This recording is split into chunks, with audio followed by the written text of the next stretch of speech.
O confronto, ele acusou-a de o trair e expulsou-a da sua vida. 3 anos depois, ele viu um menino que era a sua viva imagem e ele soube a verdade devastadora. O horizonte de Lisboa brilhava através das janelas do loft, enquanto Nicolau Neves entrava na sua casa a desapertar a gravata com uma mão enquanto segurava a sua pasta com a outra. Tinha sido outro dia esgotante, com reuniões consecutivas, negociações e uma chamada de última hora de um investidor que quase descarrilou a sua agenda. O seu sucesso nunca foi acidental. Cada centímetro do seu império multimilionário tinha sido construído com precisão, sacrifício e disciplina. Mas naquela noite algo não estava certo. Ao entrar na sala de estar, ele notou o silêncio. Não havia música, nem passos, nem sequer o familiar zumbido da cidade que se filtrava da varanda. Apenas silêncio. Sara estava de pé perto do corredor, com os braços cruzados e o rosto indecifrável. O seu cabelo castanho claro estava preso num coque frouxo e os seus olhos, que costumavam ser quentes, agora estavam na defensiva. Ela não o cumprimentou. Em vez disso, o seu olhar seguiu-o enquanto ele pousava as suas coisas e olhava para ela, confuso com a sua postura imóvel. Então ele disse-o, palavras afiadas, repentinas e irreversíveis. Tu traíste-me! Sara pestanejou, atordoada por um momento, e depois exalou lentamente como se tivesse estado a preparar para isto. Nicolau, disse ela suavemente, eu não o fiz. Mas ele já tinha tomado uma decisão. A raiva tinha estado a borbulhar lentamente durante dias. Ele tinha visto uma mensagem, apenas uma, que ele tinha interpretado mal. Ele interpretou-a mal e sobre a qual ele nunca lhe perguntou. O seu orgulho já tinha escrito a história e ele não queria edições. Não me mintas, ele cuspiu. Eu vi o que eu precisava de ver. Tu não precisas de dizer mais uma palavra. Ela aproximou-se, com as mãos a tremerem ligeiramente. Tu nem sequer perguntaste, tu simplesmente decidiste. Eu não preciso das tuas explicações, respondeu ele com frieza. Eu quero que tu vais embora. Ela parou, com a garganta apertada, mas não disse mais nada. Havia tantas coisas que ela podia ter dito, tantas verdades que ela lhe podia ter atirado, mas ela não o fez. Em vez disso, ela entrou no seu quarto, arrumou uma pequena mala e regressou minutos depois, com o seu casaco vestido. Ela parou em frente a ele, com os olhos cheios de algo mais doloroso do que a raiva. A incredulidade. Eu amava-te, sussurrou ela.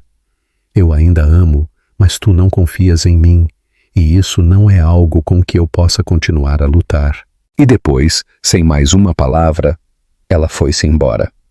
A porta fechou-se atrás dela, com um suave som definitivo.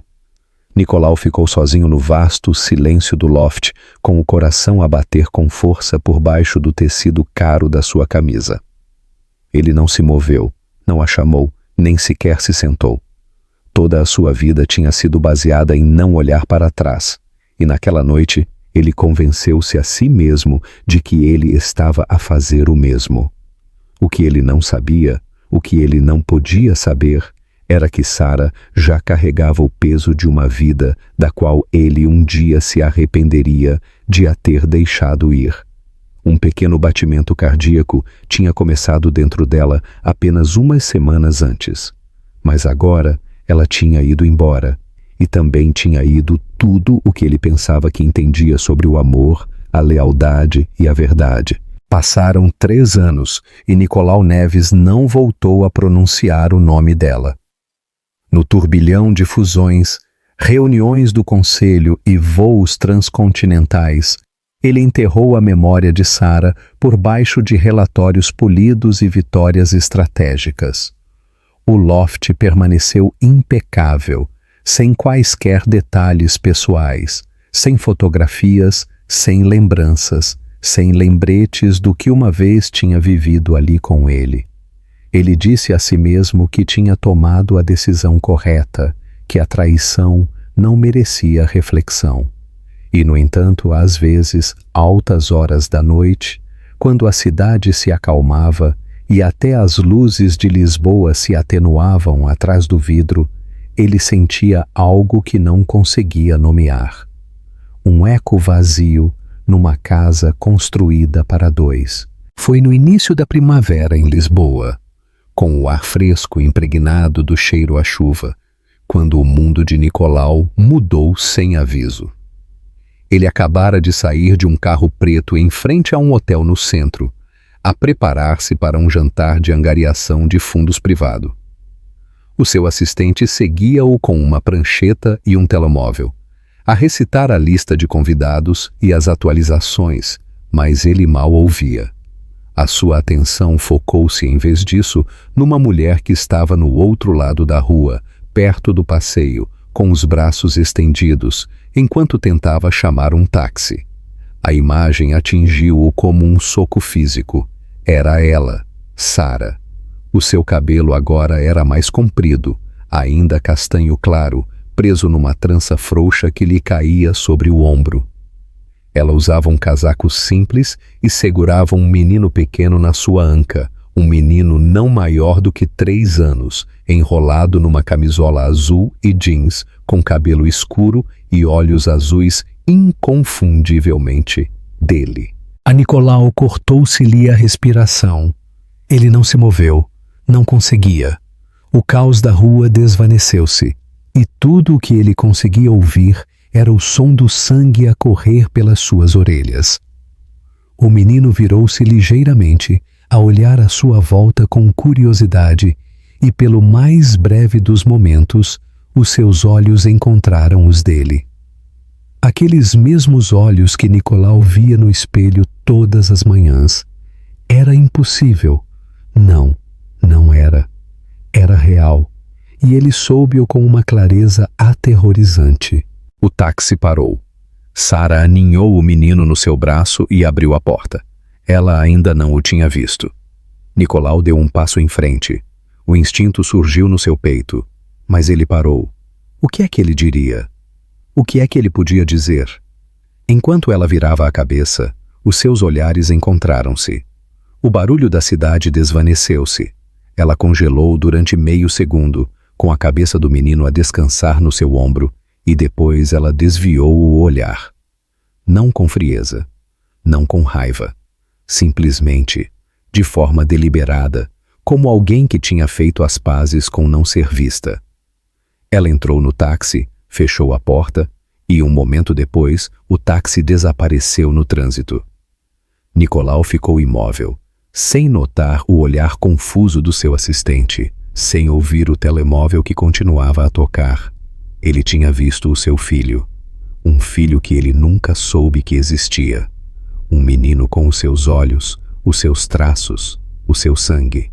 E Sara, a mulher que ele tinha expulso da sua vida sem uma única pergunta, tinha estado a viver com essa verdade todos os dias. O jantar continuou sem ele. Ele cancelou todas as marcações naquela noite e regressou à casa em silêncio, com as mãos a tremerem ligeiramente, enquanto ele se servia de uma bebida e olhava para o horizonte que uma vez o tinha feito sentir-se poderoso. Agora, isso não significava nada. Ele tinha construído um império sobre o controlo, mas aquele momento na rua tinha-o despedaçado, porque, a verdade, a única coisa que ele nunca pediu, tinha-o encontrado de qualquer forma, e ela media apenas 1 metro de altura, com olhos azuis e um olhar tranquilo que já tinha começado a persegui-lo. A verdade revelada. Na manhã seguinte, Nicolau sentou-se no seu escritório, mas pela primeira vez em anos, os números à sua frente não significavam nada. Folhas de cálculo, gráficos e e-mails confundiam-se num ruído branco que ele não conseguia decifrar. A sua mente continuava a voltar para uma única coisa: o menino. O menino que ele tinha visto nos braços de Sara. O seu filho. Cada vez que ele piscava, ele via os mesmos olhos azuis a olharem para ele fixamente, olhos que refletiam os seus de forma tão perfeita que o tinham abalado até ao mais profundo.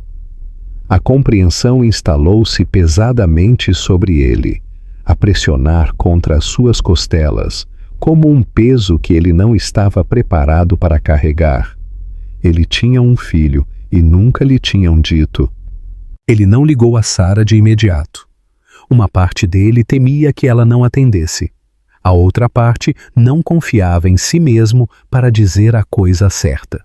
O que é que era a coisa certa a dizer depois de 3 anos de silêncio e de ausência? Depois das acusações que a tinham afastado? Ele tinha estado tão certo de si mesmo, tão convencido de que ela o tinha traído, que ele nunca lhe deu a oportunidade de falar. Essa certeza agora sentia-se como o tipo de cegueira mais perigoso. Ao anoitecer, ele encontrou-se parado em frente ao edifício do apartamento dela. Ele tinha contratado alguém para a encontrar, não por malícia, mas por desespero. Não foi difícil. Ela não tinha saído da cidade, nem sequer tinha saído do porto. Enquanto ele tinha estado a fechar negócios em Tóquio e Berlim, ela tinha estado a criar um menino a apenas umas poucas ruas de distância. Ele ficou parado no passeio, sem saber se havia de ligar ou simplesmente ir embora. Mas antes que ele pudesse decidir, a porta abriu-se. Sara saiu com um saco de compras num braço e o seu filho agarrado ao outro. O menino caminhava com um passo inseguro, mas confiante, a falar sobre algo com uma vozinha diminuta e excitada que Nicolau não conseguia ouvir de todo do outro lado da rua. Sara agachou-se, a sorrir perante algo que ele disse, a afastar um cacho de cabelo solto do seu rosto. E Nicolau não conseguia mover-se. Havia algo impressionante no quão simples tudo parecia, uma vida que ele tinha perdido, uma vida que ela tinha construído. Sem pensar, ele atravessou a rua. Sara levantou o olhar quando ele se aproximou. A sua expressão mudou no momento em que ela o reconheceu. Os seus olhos semicerraram-se ligeiramente, não com raiva, mas com uma surpresa cautelosa. Ela pôs-se de pé, a colocar uma mão firme sobre o ombro do menino, enquanto Nicolau parava a apenas uns metros de distância. "Olá", disse ele com a voz instável. Ela não respondeu no início. Ela examinou-o. Depois, olhou para o seu filho. O menino agora estava a agarrar-se à perna dela, curioso, mas cauteloso. "Eu vi-te ontem", continuou ele, a lutar para encontrar palavras que não soassem a desculpas. "Eu não sabia, Sara.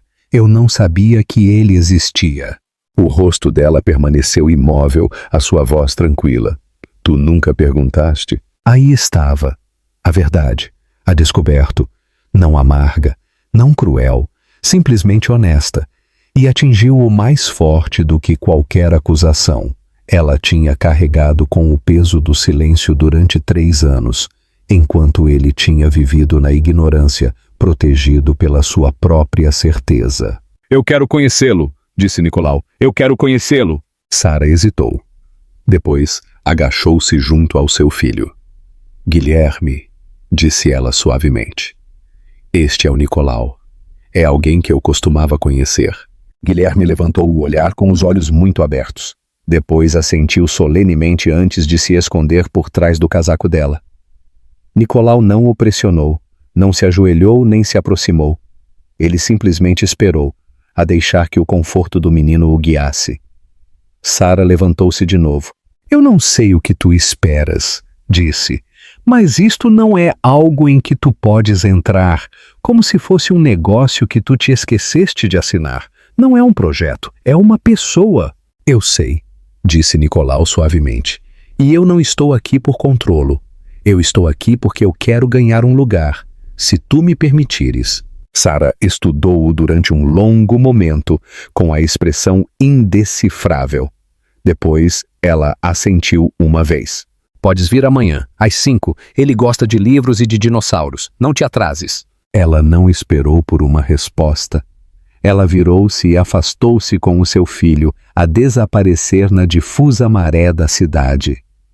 Nicolau ficou lá muito tempo depois de eles terem ido embora, a reviver cada segundo, cada palavra. Pela primeira vez em anos, ele não perseguia um negócio, uma manchete ou uma vitória. Ele perseguia algo real, algo que ele uma vez tinha deitado fora. E agora era a altura de ver se ele alguma vez conseguiria reconstruí-lo. A reconstrução Nicolau chegou 10 minutos antes na noite seguinte, parado à porta do apartamento de Sara, com um pequeno saco de papel numa mão e os nervos a instalarem-se como pedras no seu peito. Ele não fazia ideia do que é que um menino de 3 anos gostava, para além da breve menção de livros e dinossauros. Dentro do saco havia 2 livros ilustrados cuidadosamente escolhidos. Um sobre um triceratops e outro com abas que revelavam animais escondidos na floresta. Ele nunca tinha comprado um brinquedo antes. Nunca tinha lido uma história antes de dormir. O peso de tudo o que ele tinha perdido o oprimia enquanto ele ficou parado no corredor a olhar para a porta dela. Quando ela se abriu, ele ficou surpreendido com o quão normal tudo parecia. O apartamento era modesto e quente, cheio de luz suave e do cheiro a massa e alho. Sara usava jeans e uma camisola, com o cabelo solto desta vez, e embora os seus olhos ainda estivessem cautelosos, a sua voz era firme.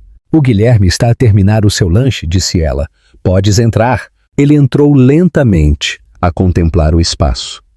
Havia brinquedos espalhados num canto, uma fila de pequenos sapatos junto à porta e um sofá desgastado, mas limpo, com um cobertor de lado. Era uma casa que claramente tinha crescido à volta de um menino e, de alguma forma, fazia-o sentir-se ao mesmo tempo profundamente bem-vindo e completamente deslocado. Então, ele viu-o. Guilherme estava sentado à mesa da cozinha, com os seus pés a balançar por baixo da cadeira, a segurar um pequeno copo de sumo com ambas as mãos.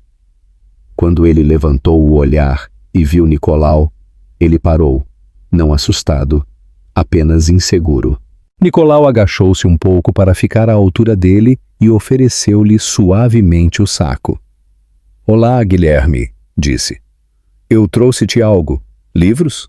A tua mãe disse que tu gostas de dinossauros." E Guilherme não pegou no saco de imediato, mas a sua curiosidade acendeu-se.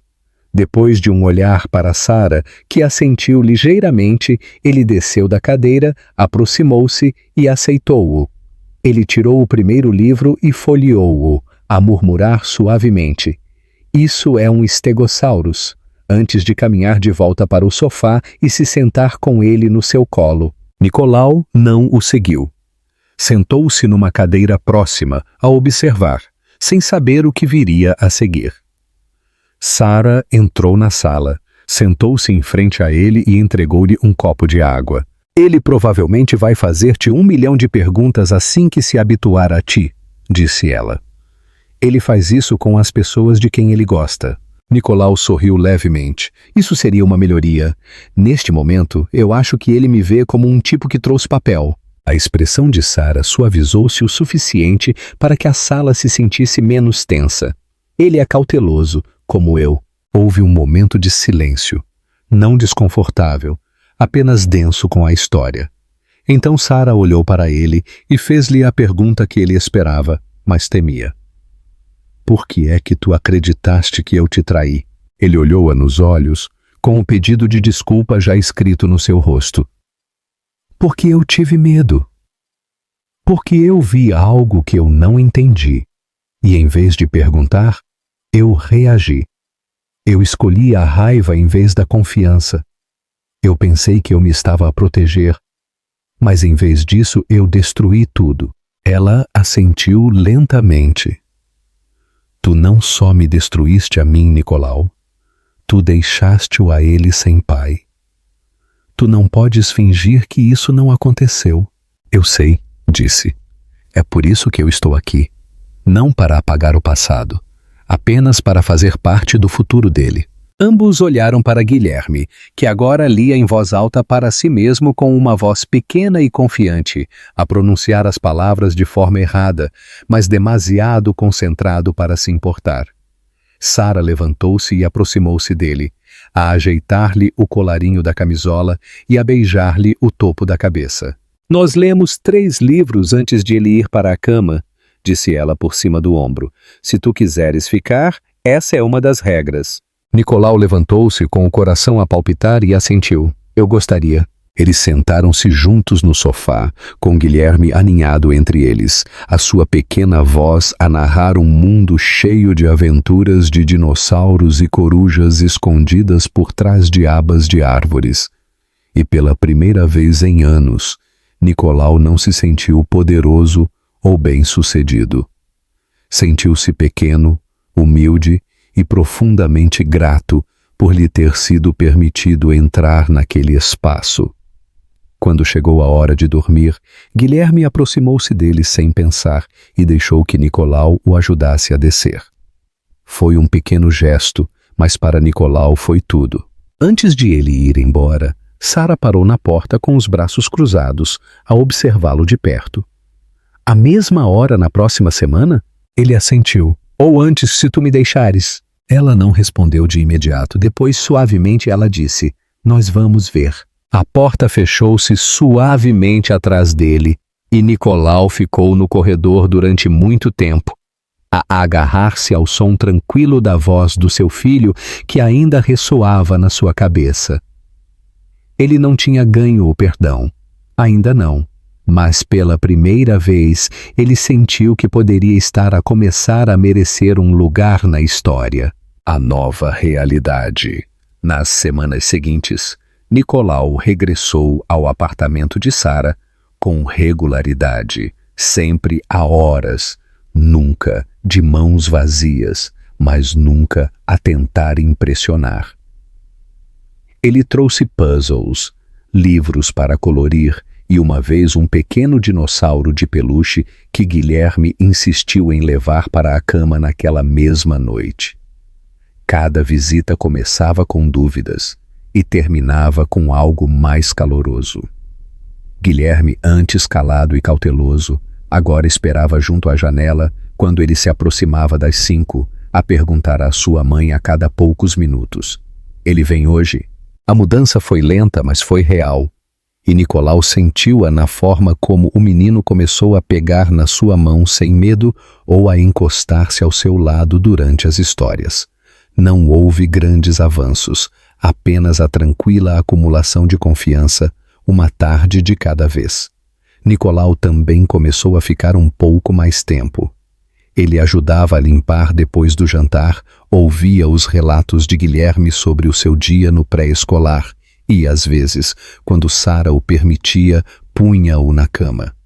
No início, ele tropeçava nas rotinas da hora de dormir, sem saber onde os pijamas estavam guardados ou qual a história que Guilherme preferia. Mas Sara foi paciente a observar da porta e gradualmente ela afastou-se a deixar que Nicolau o descobrisse. E ele descobriu. Ele memorizou o ritmo das rotinas de Guilherme, aprendeu qual canto do cobertor ele devia enfiar primeiro e qual a canção de embalar que ele devia trautear suavemente enquanto o menino adormecia. Uma noite, depois de ele ter posto Guilherme na cama, Nicolau entrou na cozinha, onde Sara estava a preparar chá. Ela entregou-lhe uma chávena sem perguntar e apoiou-se na bancada, com os braços cruzados, mas não na defensiva. Ele observou-a por um momento, depois disse em voz baixa: Eu quero ser o pai legal dele. Eu quero estar na certidão de nascimento dele. Sara não respondeu de imediato. Olhou para o chão. A processar, os seus dedos apertaram-se ligeiramente à volta da sua chávena. Tu não estavas lá quando ele nasceu, nem quando ele adoeceu naquele inverno, e eu estava sozinha na sala de emergências, aterrorizada, nem quando ele disse a sua primeira palavra. Eu fiz tudo isso sozinha, e não porque eu quisesse. Eu não tive outra opção. Eu sei, disse Nicolau, e nada do que eu faça agora vai mudar isso. Mas eu estou aqui. Desta vez eu não vou embora. Sara levantou o olhar, com a expressão mais cansada do que zangada. Não se trata apenas de aparecer agora. Trata-se de ficares quando é inconveniente. Quando ele for mais velho e fizer perguntas difíceis. Quando ele quiser saber por que é que tu não estavas lá. Eu vou responder a cada uma delas, disse Nicolau, com sinceridade. E eu nunca o farei acreditar que ele não foi desejado. Embora eu não soubesse dele, eu amo-o agora, com tudo o que eu tenho. Ela assentiu lentamente. Os seus ombros relaxaram um pouco. Nós vamos precisar de um advogado. A papelada, uma audiência em tribunal. Eu já marquei a consulta, disse. Eu só preciso do teu consentimento. Por um momento, eles ficaram parados em silêncio, o ar entre eles cheio de uma estranha mistura de dor e progresso. Então Sara fez algo inesperado. Ela procurou uma pasta que estava na bancada e entregou-lhe. Eu guardei os documentos originais dele. Eu não sei por quê. Talvez uma parte de mim esperasse que um dia tu perguntasses. Nicolau pegou nela com as mãos a tremer. Lá dentro havia registros do hospital, formulários de vacinação e uma pequena impressão de pé numa certidão de nascimento que dizia Mãe Alice Taylor e por baixo de pai um espaço em branco. Eu não mereço estar nisto, disse ele em voz baixa. Sara olhou nos olhos. Então ganha-o. 2 semanas depois, eles sentaram-se lado a lado num tribunal de família. Guilherme sentou-se com uma assistente social a colorir tranquilamente, alheio à importância do momento.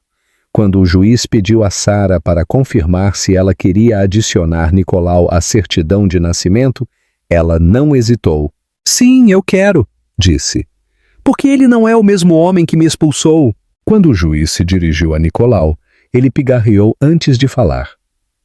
Eu falhei uma vez, disse. Mas eu não vou falhar de novo. Eu quero ser o pai dele em todos os sentidos. Não porque a lei diz que eu posso, porque eu o amo. E eu vou provar isso a cada dia que me for dada a oportunidade. O juiz assinou os papéis. Não foi dramático. Ninguém aplaudiu. Mas Nicolau sentiu a gravidade daquela assinatura como uma promessa. Ele não saiu do tribunal a sentir-se vitorioso. Ele saiu a sentir-se humilde, sobrecarregado por tudo o que ele tinha de compensar e por tudo o que ele estava disposto a dar. Naquela noite, Guilherme rastejou para o seu colo, com a certidão de nascimento nas suas mãos, e disse: A mamã disse que agora tu és o meu pai. Nicolau sorriu a abraçá-lo com mais força. Eu sempre fui amigo. Só precisávamos que o papel ficasse em dia. O recomeço. O verão chegou suavemente, com tardes longas e manhãs ensolaradas, que se sentiram como uma segunda oportunidade. A esta altura, Nicolau tinha se tornado parte da vida diária de Guilherme. Ele já não era um visitante, mas sim uma presença. Ele ia buscá-lo ao pré-escolar 2 vezes por semana. Aprendeu quais lanches ele gostava mais e conseguia recitar páginas inteiras dos livros favoritos de Guilherme antes de dormir sem olhar. Já não era estranho que o menino lhe pegasse na mão ou o chamasse de papá em público. Cada vez que ele ouvia isso, Nicolau sentia algo tranquilo e doloroso a pressionar contra o seu peito. Eles tinham perdido os primeiros anos da vida do seu filho, mas agora ele estava a construir algo real, algo sobre o qual ambos podiam apoiar-se. Sara continuava cautelosa, mas não distante. As conversas deles tornaram-se mais longas e leves, embora ainda estivessem marcadas por limites tácitos que nenhum dos dois se atrevia a cruzar. Eles coordenavam horários, partilhavam pequenas vitórias como pais e começaram a construir um ritmo que se sentia mais como uma família do que como uma formalidade. Às vezes, quando Guilherme tinha um resfriado ou se recusava a dormir, eles lidavam com isso juntos, lado a lado, como se os anos que os separavam não tivessem rachado tudo. Numa dessas noites, quando Guilherme acordou a chorar por causa de um pesadelo, Nicolau tinha sido o que o tinha acalmado. Ele abraçou-o com força, a sussurrar-lhe calma, até que a respiração do menino se acalmou. E quando ele levantou o olhar, ele encontrou Sara parada tranquilamente na porta. Ela não disse nada, mas os seus olhos suavizaram-se de uma forma que ele não via há anos. Naquela noite, ela não o mandou para casa de imediato. Em vez disso, ambos sentaram-se na sala a falar em voz baixa enquanto Guilherme dormia. As suas vozes baixas não porque tivessem de sussurrar, mas porque algo no momento não permitia o barulho. Apesar da paz, algo ainda persistia debaixo da superfície, por terminar, por resolver. Nicolau sabia que já não se tratava apenas de Guilherme.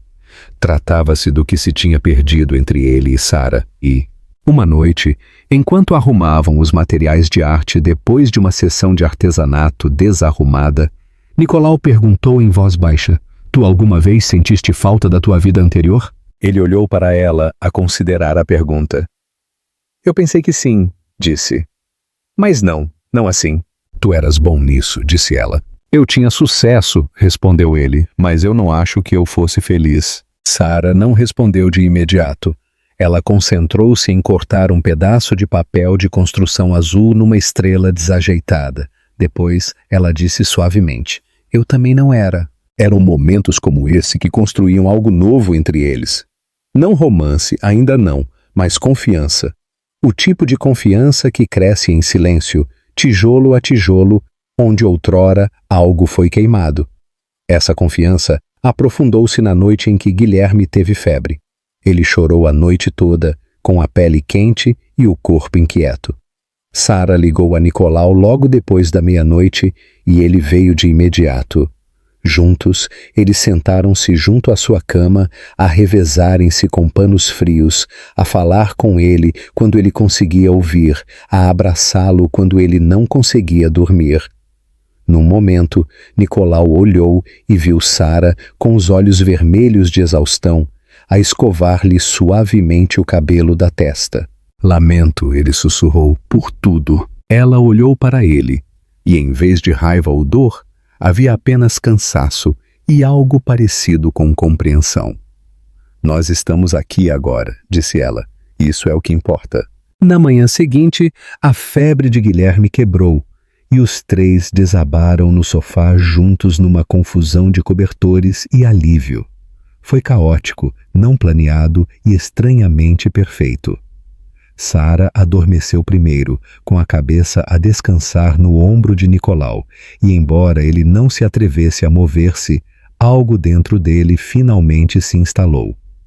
Pela primeira vez em anos, ele sentiu que pertencia. A partir desse momento, as coisas começaram a mudar. Não de forma drástica, não com grandes declarações, mas de formas pequenas e tranquilas. Sara deixou de pôr limites à frequência com que Nicolau podia ficar. Ela convidou-o para se juntar a eles para o jantar, sem hesitar. Ele arranjou o lava-louças a pingar na cozinha dela e substituiu as pilhas do detetor de fumo sem que lhe fosse pedido. Ela comprou cereais extra que ele gostava. Numa tarde, Guilherme levantou o olhar do seu desenho e perguntou: "Por que é que o papá não vive conosco?" A pergunta ficou no ar por um longo momento. Nicolau abriu a boca para falar, mas foi Sara quem respondeu primeiro. Às vezes os adultos precisam de tempo para descobrir onde é que o seu lar realmente fica. Guilherme assentiu como se isso fizesse todo o sentido e voltou para o seu desenho. Mais tarde naquela noite, Nicolau parou na porta, a observar Sara a ler para o seu filho antes de ele ir para a cama. Ele sentiu algo que não se tinha atrevido a sentir há anos: esperança.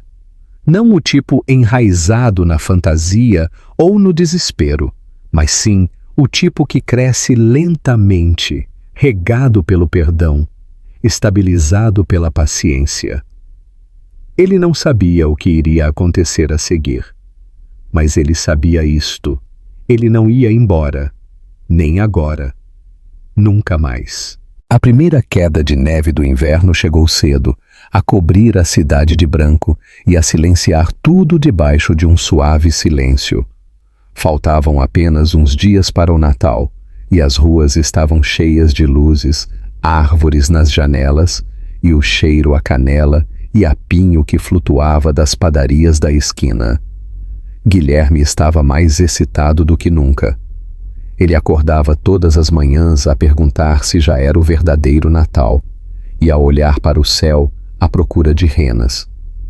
Nicolau tinha-o ajudado a pendurar decorações em ambas as casas, mas era o apartamento de Sara que realmente se sentia como o coração de tudo.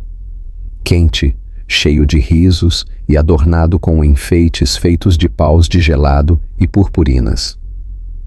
Na véspera de Natal, Sara surpreendeu Nicolau ao convidá-lo para passar a noite com eles.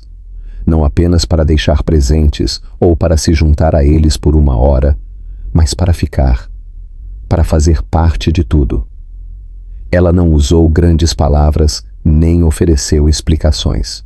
Simplesmente disse: Guilherme quer que tu estejas aqui. E Nicolau tinha assentido, sem confiar em si mesmo para dizer mais. Eles cozinharam bolachas naquela tarde, a farinha espalhada por todas as superfícies e colada nas bochechas de Guilherme como neve.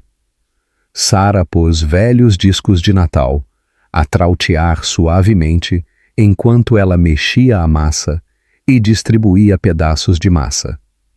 Nicolau viu-a a mover-se pela cozinha, graciosa mesmo no caos, e ele sentiu a mesma dor tranquila no seu peito, a que lhe lembrava o quanto ele tinha perdido e quantas oportunidades lhe tinham sido dadas para o ter de volta. Naquela noite, depois do jantar e das histórias, depois de Guilherme ter cuidadosamente colocado uma bolacha e um bilhete para o Pai Natal perto da janela, eles puseram-no na cama juntos. Ele estava demasiado excitado para adormecer, mas eles ficaram de qualquer forma, sentados de cada lado dele, até que os seus olhos finalmente se fecharam. Sara levantou-se primeiro e apagou a luz, e Nicolau seguiu-a para a sala, onde o brilho da árvore iluminava o quarto com um suave dourado. Houve silêncio entre eles durante uns minutos, não pesado, não desconfortável, apenas cheio de pensamentos não ditos. Finalmente, Sara virou-se para ele com a expressão indecifrável. Ele escreveu um bilhete para o Pai Natal este ano, ela disse, mas não me deixou lê-lo. Ele disse que era secreto. Nicolau levantou uma sobrancelha. Tu encontraste-o? Ela assentiu. Depois procurou atrás de um dos enfeites da árvore e tirou um pequeno pedaço de papel dobrado. Ela entregou-lhe sem dizer mais nada. Ele abriu-o lentamente, com as mãos a tremerem ligeiramente, e leu as letras grandes e irregulares. Querido Pai Natal, eu amo a mamã e o papá. Podemos viver todos numa só casa, para eu não ter de sentir a falta de mais ninguém. Eu fui muito bom. Nicolau não falou. Ele ficou a olhar para o bilhete durante muito tempo. As palavras tornaram-se desfocadas. Quando ele levantou o olhar, Sara estava a olhar para ele, não com pressão ou expectativa, mas com algo muito mais frágil, abertura. Ela não lhe estava a pedir. Ela não o estava a apressar. Ela estava simplesmente a deixá-lo senti-lo, a deixar que o momento pertencesse tanto a ele como a ela. Eu não quero perder mais nada, disse ele finalmente. Nem um dia, nem outro ano. Se é demasiado cedo, eu vou esperar, mas eu não vou embora de novo. Ela não respondeu com palavras. Em vez disso, ela aproximou-se dele. Ela suavemente tirou o bilhete das suas mãos e colocou-o de volta na árvore. Depois, ela olhou para ele E pela primeira vez desde o dia em que ela o perdeu, ela sorriu de uma forma que chegou até aos seus olhos. Naquela noite, Nicolau não foi embora. Ele ficou. Não apenas no sofá. Não apenas pelo bem de uma tradição ou pela felicidade de Guilherme. Ele ficou porque algo tinha mudado, não de uma forma grandiosa e dramática, mas no ritmo tranquilo de duas pessoas que finalmente tinham aprendido a perdoar, a confiar e a escolher-se de novo. Pela manhã, Guilherme correu para o seu quarto a gritar que o Pai Natal tinha chegado. Ele atirou-se para a cama, a rir, a puxar os cobertores com as suas pequenas mãos. Nicolau e Sara abriram os olhos ao mesmo tempo, um ao lado do outro, e olharam para o seu filho. A sua razão. O seu milagre. A sua segunda oportunidade. Lá fora, o mundo ainda estava coberto de neve. Mas lá dentro estava quente e cheio de algo raro e inabalável. Eles não só tinham encontrado o caminho de volta, como tinham construído algo melhor do que o que tinha existido antes. Não perfeito, não simples, mas real. E desta vez, eles agarraram-se a isso com tudo o que eles tinham.